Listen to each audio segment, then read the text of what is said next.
అసలు ఈ ఆడవారు తామే గొప్పని, ప్రపంచాన్ని శాసిస్తారని గొప్పలు చెప్పుకుంటున్నారు కదా.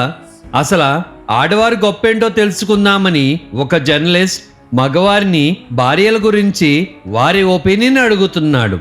ఒక సైనికుడు ఇలా అన్నాడు: మైదానంలో శత్రువులందరూ నన్ను చూస్తే భయపడతారు, కానీ ఇంట్లో మాత్రం నేను నా భార్యను చూసి భయపడక చస్తానా అన్నాడు.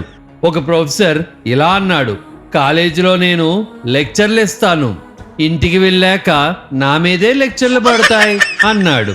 ఒక ఆఫీసర్ నవ్వుతూ, ఆఫీసులో నేను పెద్ద బాస్ని, ఇంట్లో మాత్రం నన్ను మించిన నౌకరు లేడు అన్నాడు. జడ్జి నిట్టూరుస్తూ, కోర్టులో నేను తీర్పులు చెప్తాను, కానీ ఇంటికి వెళ్ళిన తర్వాత న్యాయం కోసం నేనే బ్రతిమాలవలసి వస్తుంది అన్నాడు. చివరిగా ఒక చెప్పులు కొట్టుకునేవాడు ఇలా అన్నాడు: నేను షూలను రిపేర్ చేస్తాను, అయితే నా భార్య మాత్రం ప్రతిరోజు నన్ను రిపేర్ చేస్తూనే ఉంటుంది అన్నాడు.